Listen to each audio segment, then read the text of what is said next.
আমি চ্যালেঞ্জ করলাম, গোটা এলাকার হিন্দুরা মিলে 1000 দেবতার নাম বলতে পারবে না। দাবি করে কত কোটি? 33 কোটি দেবদেবী। ওরে বাবা! জিতেন্দ্রকে জিজ্ঞেস করলাম, দাদা এই যে 33 কোটি দেবদেবী, আপনি ঠাকুর মানুষ, মন্দিরে দায়িত্বশীল, বেতন পান, আপনি সারা জীবনে কতজনের পূজা করছেন? বলে সর্বোচ্চ 100। কয়জন? সর্বোচ্চ 100। আমি জিজ্ঞেস করছি, দাদা ভালো কথা করছেন, আপনার ব্যাপার, তবে আমি জিজ্ঞেস করি 100 দেবতার পূজা আপনি কেন করলেন? বলতেছে স্বর্গে যাওয়ার জন্য। কোথায় যাবে? স্বর্গে। আমি বলি, দাদা তা কতগুলা?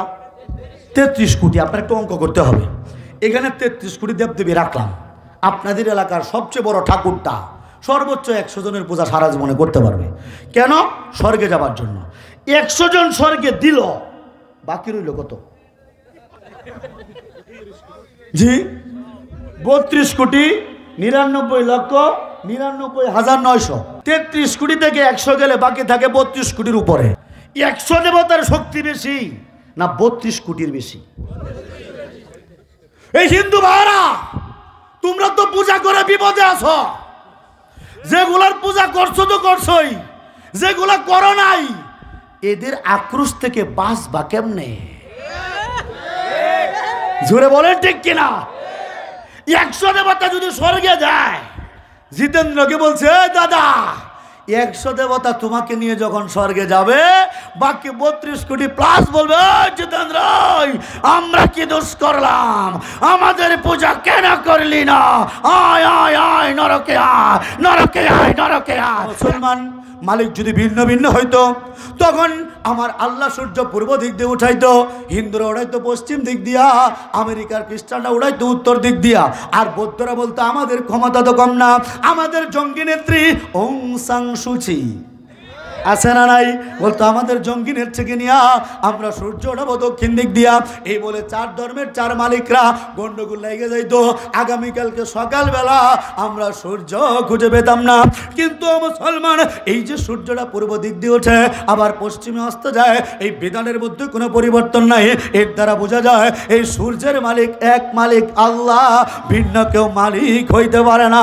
চিৎকার করে বলেন আল্লাহু আকবার। মুসলমান, আমার মাকে বলেছিলাম, সন্ন্যাসী মাকে বলেছি, মা যদি মুক্তি পেতে চাও তোমার হিন্দু ধর্ম ছেড়ে দাও, আমার আল্লাহর দাসত্ব স্বীকার করা। বলে 33 কোটি দেবদেবী রাইখা এক মালিককে কেন মানবো? বলে আমার কোরআনের মধ্যে বলা কুল হু আল্লাহু আহাদ, আল্লাহ একক। আমার মা বলে এটা তোদের কোরআনের কথা, আমরা হিন্দুরা আমরা তো কোরআন মানি না, আমরা মানি মন্ত্র। তারা কি মানে? এখন আমরা মুসলমান যদি কোরআনকে অস্বীকার করি, বাজাল ইমান থাকবে না, চলে যাবে। আমরা মুসলমান কোরআন অস্বীকার করলে আমাদের যেমন ইমান থাকবে না। আজকে আপনাদের এলাকার হিন্দুরা যদি তারা তাদের ধর্মের মন্ত্র না মানে, তাহলে এরাও তো হিন্দু না। যুক্তিটা আমারও বুঝেন।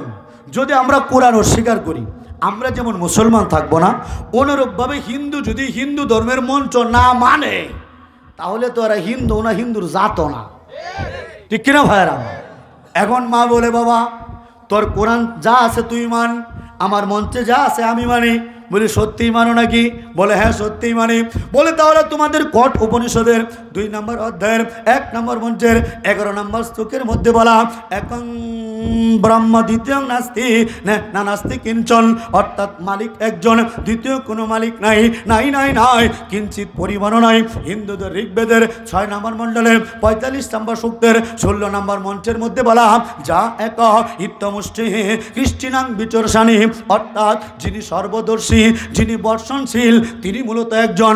ওই হিন্দু ভাইরা আপনাদের বেদ খোলেন, যদি সত্যিকার অর্থে আপনারা হিন্দু হন, আপনাদের অথর্ববেদের আপনাদের 13 নম্বর অধ্যায়ের 14 নম্বর মণ্ডলের মধ্যে বলা, না দ্বিতীয়াং না তৃতীয়াং চতুর্থাং পুচ্ছদেং না ষষ্ঠং না সপ্তম না পুচ্ছদেং না সপ্তম না অষ্টম নবম ন পুচ্ছদেং দশম ন পুচ্ছদেং, যা এতাং দেবা মেকা বৃত্তাং বেদা, অর্থাৎ তাদের পরমেশ্বর ভগবান 2 জন 3 জন 4 জন 5 জন 6 জন 7 জন 8 জন 9 জন 10 জন বলিয়া কেউ নয়, বরং সৃষ্টিকর্তা একজন। কয়জন? আর জোরে তালে তালে তাল মিলাইয়া জোরসে বলো, কয়জন কয়জন কয়জন? আমার কোরআনে বলা মালিক একজন। হিন্দুদের 3টা মন্ত্র পড়েছে, একটা মন্ত্রের ব্যাখ্যা দেওয়ার মতো হিন্দু এখনো গাজীপুর ঢাকার জন্ম হয় নাই বাজান। ভারতের দাদারাই পারে না, এরা তো ঢাকার মানুষ। বাবাজিরা স্পষ্ট করে শোনেন, আমার কোরআনে বলা মালিক একজন, হিন্দুদের 3টা মন্ত্র পড়েছি, 3টার মধ্যে বলা তাদের মালিকও একজন। গেলাম এক মন্দিরে, ময়মনসিংহের বড় এক মন্দির, যে গেলাম ঠাকুরের কাছে, বললাম ঠাকুর দাদা আপনার নাম কি? বলে জিতেন্দ্র। কি নাম? জিতেন্দ্র।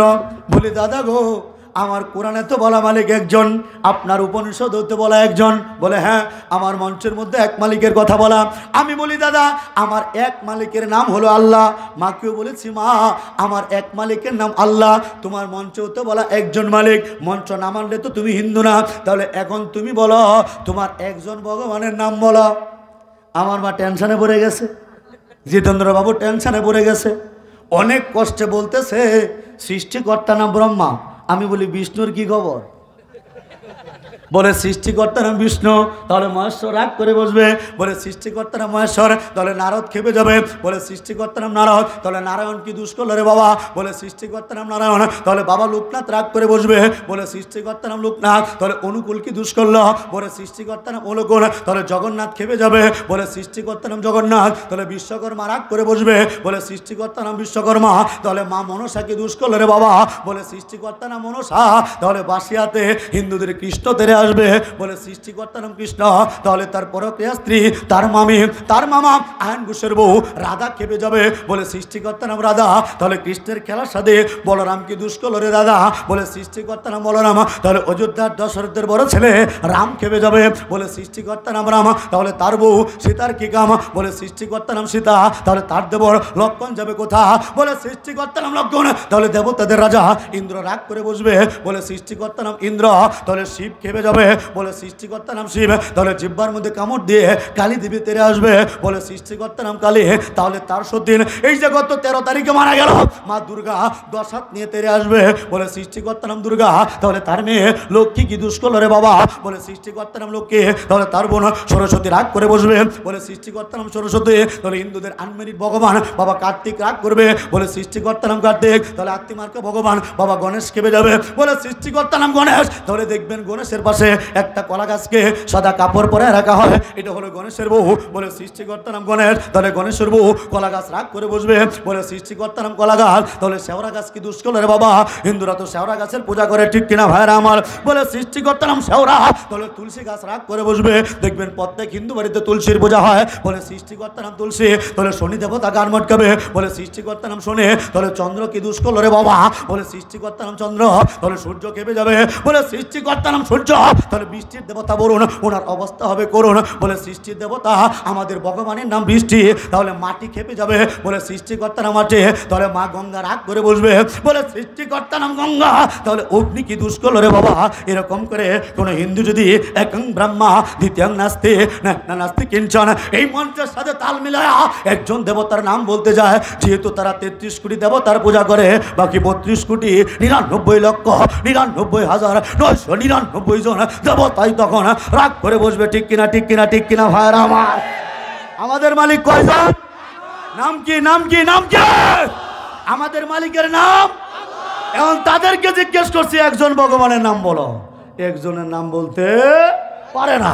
এক মন্দিরে গিয়ে বলছি দাদা আপনার মন্দিরে এটা অমুক, এটা অমুক, এটা অমুক, এটা অমুক, এটা অমুক, যত মূর্তি আছে নাম বলা শুরু করলাম। দেখি জিতেন্দ্রবাবু একবার মূর্তির দিকে তাকায়, আরেকবার আমার পাগড়ির দিকে তাকায়। মনে মনে হয়তো চিন্তা করে কিরে এই মুসলমান হুজুর মানুষ, পাগড়ি ভরা দাড়িওয়ালা হুজুর, আমার মূর্তির নাম জানে কেমনে? আমিও মনে মনে বলি বাবা আমি যে হিন্দুর বাচ্চা এটা তো আর তুমি জানো না। আমি বলি দাদা এতগুলা মালিকের মধ্যে আপনার আসল মালিক কোনটা? কি প্রশ্ন আছে না নাই? হিন্দুরা অসংখ্য মালিকের পূজা করে না, এদেরকে যদি জিজ্ঞেস করেন আসল মালিক কোনটা, সব হিন্দু আটকে যায়। কেন? আমি বলি দাদা কারণটা কি? বলে একজনের কথা বললে যদি আরেকজন রাগ করে, কারণ তাদের দেবতা জানি কত কোটি। জোরে বলেন কত কোটি? আমি চ্যালেঞ্জ করলাম গোটা এলাকার হিন্দুরা মিলে 1000 দেবতার নাম বলতে পারবে না। কয় হাজার বলতে পারবে না? 1000-এর নাম বলতে পারবে না। দাবি করে কত কোটি? 33 কোটি দেবদেবী। ওরে বাবা! জিতেন্দ্রকে জিজ্ঞেস করলাম দাদা এই যে 33 কোটি দেবদেবী, আপনি ঠাকুর মানুষ, মন্দিরে দায়িত্বশীল, বেতন পান, আপনি সারা জীবনে কতজনের পূজা করছেন? বলে সর্বোচ্চ 100। কয়জন? সর্বোচ্চ 100। আমি জিজ্ঞেস করছি, দাদা ভালো কথা করছেন, আপনার ব্যাপার। তবে আমি জিজ্ঞেস করি 100 দেবতার পূজা আপনি কেন করলেন? বলতেছে স্বর্গে যাওয়ার জন্য। কোথায় যাবে? স্বর্গে। আমি বলি দাদা ধরলাম 100 দেবতা আপনার স্বর্গে দিল, ধরলাম দেবতা কতগুলা? 33 কোটি। আপনার একটু অঙ্ক করতে হবে। এখানে 33 কোটি দেবদেবী রাখলাম। আপনাদের এলাকার সবচেয়ে বড় ঠাকুরটা সর্বোচ্চ 100 জনের পূজা সারা জীবনে করতে পারবে। কেন? স্বর্গে যাবার জন্য। 100 জন স্বর্গে দিল, বাকি রইল কত? জি 32 কোটি 99,99,900। অঙ্ক ঠিক আছে তো বাজান? আমি মাস্টার্স করছি, ছোটোখাটো মাস্টার্স করছি আনন্দ মন থেকে, এগুলো আমরা পড়াইছি বাজান। 33 কোটি থেকে 100 গেলে বাকি থাকে 32 কোটির উপরে। কথা বলেন ঠিক কিনা? এখন আপনারা জ্ঞানী মানুষ, আপনারা মুরব্বীরা, যুবক ভাইরা বিচার করেন, 100 দেবতার শক্তি বেশি না 32 কোটির বেশি? এই হিন্দু ভাইরা তোমরা তো পূজা করে বিপদে আছো। যেগুলার পূজা করছো তো করছোই, যেগুলা করো নাই এদের আক্রোশ থেকে বাঁচবা কেমনে? জোরে বলেন ঠিক কিনা? 100 দেবতা যদি স্বর্গে যায়, জিতেন্দ্রকে বলছে দাদা 100 দেবতা তোমাকে নিয়ে যখন স্বর্গে যাবে, বাকি 32 কোটি প্লাস বলবে জিতেন্দ্র আমরা কি দোষ করলাম, আমাদের পূজা কেন করলি না, আয় আয় আয় নরকে আয়, নরকে আয়, নরকে আয়। 100 টানবো স্বর্গে, 32 কোটি টানবো নরকে। হিন্দুরা যাইব কই? কথা বলেন ঠিক কিনা? আমার মেজু ভাই 46 বছর বয়স, বলতেছে রে সর্বনাশ, এত কোটি দেবতা এতগুলার কাছে পূজা করবো কবে? আমি দাওয়াত দিলাম বাইরে, আমার ভাই বলে তাহলে 33 কোটি বাদ এক আল্লাহরে মানলাম। আমার বড় ভাই মেজু ভাই 46 বছর বয়সে আমি অদমের হাতে হাত রেখে কালেমা পড়ে মুসলমান হয়ে গিয়েছে। জোরে বলেন আল্লাহু আকবার। মুসলমান এই জন্য বলতেছি বাবা, এক মালিকের উপাসনা করা সহজ না 33 কোটির? ও হিন্দু ভাইয়েরা কেন দরকার এতগুলা করার?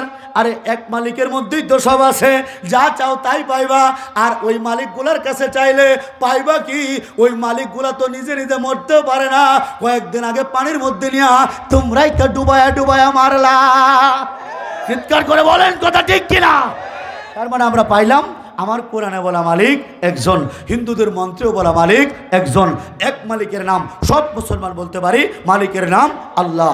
হিন্দুরা একজন মালিকের নাম বলতে, ওদেরকে একটু সাহায্য করার দরকার আছে না নাই? কথা মানে আছে না নাই? এখন আমরা যদি বলি হিন্দু ভাই আমার আল্লাহকে মেনে নাও, তখন কি বলবে? হুজুর আমরা তো আপনাদের ইসলাম মানি না, আপনাদের কোরআনের আয়াত মানি না, আমরা মানি মন্ত্র। কি মানে? মন্ত্র যদি অস্বীকার করে, হ্যাঁ মাশাআল্লাহ জ্ঞানী মানুষ, মন্ত্র অস্বীকার করলে এরা হিন্দু না। আপনার এলাকার হিন্দুরা এতদিন ধরে এলাকায় রাজত্ব করলেও ওয়াসিক বিল্লাহ রুমানি আজকে ঘোষণা দিয়ে গেলাম, এরা হিন্দু ধর্মের কিচ্ছু জানে না। পারলে আমার সাথে বসুক, ওপেন চ্যালেঞ্জ যে কোনো মুহূর্তে। তাদেরকে একটু সাহায্য করার দরকার আছে না নাই? আর যেহেতু আমার আগের ধর্মের ভাই, একটু সাহায্য করে যাই। হিন্দুদের মালিকের নাম কি? এটা হিন্দুদের মন্ত্রের মধ্যে বলা আছে। জোরে বলেন না আল্লাহু আকবার। হিন্দু ভাইদের প্রধান ধর্মগ্রন্থের নাম বেদ। প্রধান ধর্মগ্রন্থের নাম কি? বেদ। এই বেদ হলো 4টা, ঋগ্বেদ, সামবেদ, অথর্ববেদ, যজুর্বেদ। এই অথর্ববেদের অল্প নিষদের মধ্যে বলা হোতারমেন্দ্র মহাসুরেন্দ্র বহু অল্লে জ্যেষ্ঠং শ্রেষ্ঠং পরমং পুণ্যং ব্রহ্মণং অল্লাম অল্লু রাসুল মোহাম্মদ রকং বরসু অল্লু আল্লাহ আদল্লাং বুকম একং আল্লাহ বুকং বিখ্যাতকম। অর্থাৎ দেবতাদের রাজা আল্লাহ, আদিও সকলের বড় ইন্দ্রের গুরু আল্লাহ, পূর্ণ ব্রহ্মা, অক্ষয় অব্যয় স্বয়ম্ভু মোহাম্মদ আল্লাহর রাসুল পরম বরণীয়।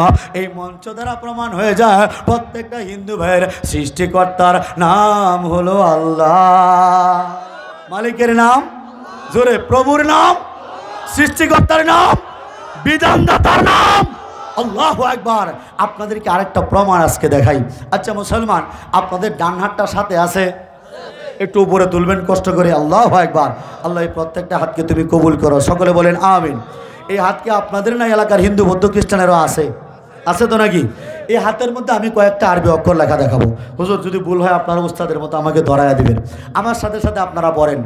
আলিফ, জোরে, আলিফ, লাম, লাম, হা। কি হলো? জোরে বলেন কি হলো? এই হাতের 5টা আঙ্গুলের বিন্যাসের মধ্যে মালিকের নাম কি লেখা? এই হাত কি আমার হিন্দু ভাইদের নাই? বৌদ্ধ ভাইদের নাই? ইহুদি খ্রিস্টানের নাই? তো দুনিয়ার মানুষ, তোমার হাতের 5টা আঙ্গুলের বিন্যাস থেকে প্রমাণ হয়ে যা তোমার সৃষ্টিকর্তা বৌদ্ধ ভগবান নয়, তোমার সৃষ্টিকর্তা যীশু খ্রিস্ট নয়, তোমার সৃষ্টিকর্তা 33 কোটি দেবদেবীর গৌ নয়, বরং তোমার সৃষ্টিকর্তার নাম হলো আল্লাহ, মালিকের নাম আল্লাহ। চিৎকার করে বলেন আল্লাহু আকবার। মালিকের নাম, সৃষ্টিকর্তার নাম, প্রভুর নাম, রিজিকদাতার নাম, মৃত্যুদাতার নাম, বিধানদাতার নাম আল্লাহু আকবার, এক আল্লাহ। এই আল্লাহকে বাদ দিয়া যদি কেউ অন্য কারো উপাসনা করে, অন্য কাউকে ডাকে, অন্য কারোর সামনে মাথা নত করে, অন্য কাউকে সেজদা দেয়, ইসলামের পরিভাষায় এর নাম হলো শিরিক। এর নাম হলো শিরিক। এই শিরিকের ব্যাপারে আমরা যারা আছি আমরা জানি শিরিক হলো পৃথিবীর সবচেয়ে বড় গুনাহ। ওলামায়ে কেরামদের জিজ্ঞেস করেন, সকল গুনার মাপ আছে কিন্তু শিরিকের গুনার কোনো মাপ নাই। অথচ আমাদের দেশে বারবার একটা কথা দীর্ঘ 16 বছর যাবৎ আমরা শুনতেছি। এই দেশে একটা কথা প্রচলিত আছে, ধর্ম যার যার, উৎসব সবার। জোরে বলেন নাউজুবিল্লাহ। এটা একটা সম্পূর্ণ